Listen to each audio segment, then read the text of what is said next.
Hello friend नमस्कार। आज आम भुईकदम्बर किसी औषधीय गुण विषय जानिबा। भुईकदम्ब गछ धान खेत और वन जंगल देखा मिले। यार उच्चता प्राय 1 ରୁ 3 फुट पर्यंत होता है।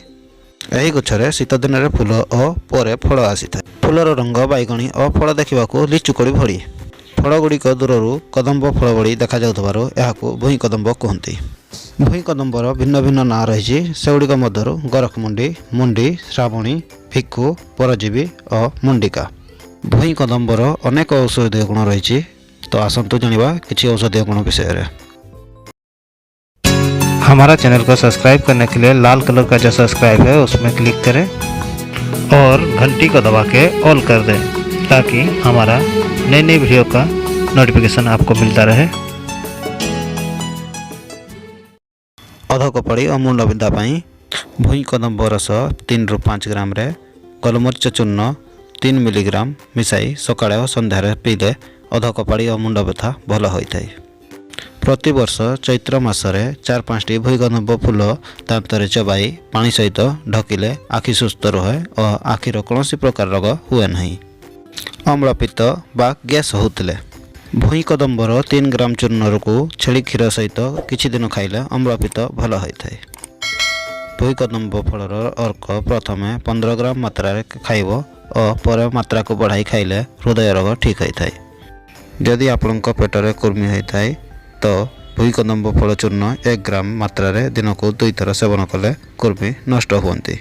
अर्श रोग पाई भुईकदम्ब और तार पत्र रस समान मात्रा नहीं 25 ग्राम मात्रा पीले अर्श रोग ठीक होता है। यदि आप भगंदर रोग पीड़ित अच्छा तो भुईकदम्ब फलर चूर्ण 3 ग्राम ରୁ 5 ग्राम मात्रा बासी पानी सहित खाइले भगंदर ठीक होता है।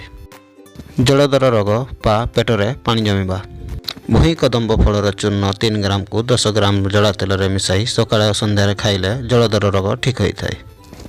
प्रमेह रोग बा मूत्र संबंधी विकार भुईकदम्ब चूर्ण 2 ରୁ 3 ग्राम गाई क्षीर सहित खाइले प्रमेह रोग ठीक होता है।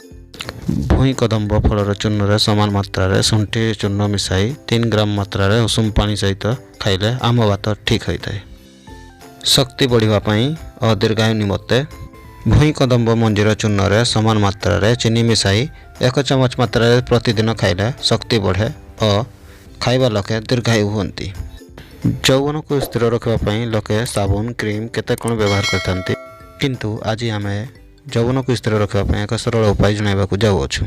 भुईकदम्ब गछ को छाई सुखाई चूर्ण करी समान मात्रा मिश्री गुंड मिसाई 1 चमच मात्रा सकाଳେ संध्यारे क्षीर सहित खाइले यौवन स्थिर रहे और चुटी धड़ा हुए नहीं।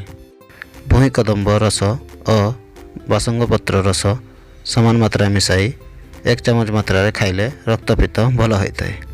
चर्म रोग पर भुईकदम्ब पत्र को पानी रे बाटी लगाइले समस्त प्रकार चर्म रोग लाभ मिलता है।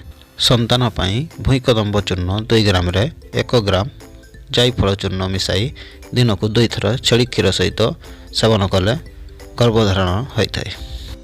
भिडियोटी केमिति लगिला मतामत कमेंट माध्यम जणाइबे एवं भिडियोटी भल लगी लाइक करंतु शेयर करंतु एवं सब्सक्राइब नियति करंतु। धन्यवाद। पुणी देखाबो आ गोटे नुआ विषय को नहीं।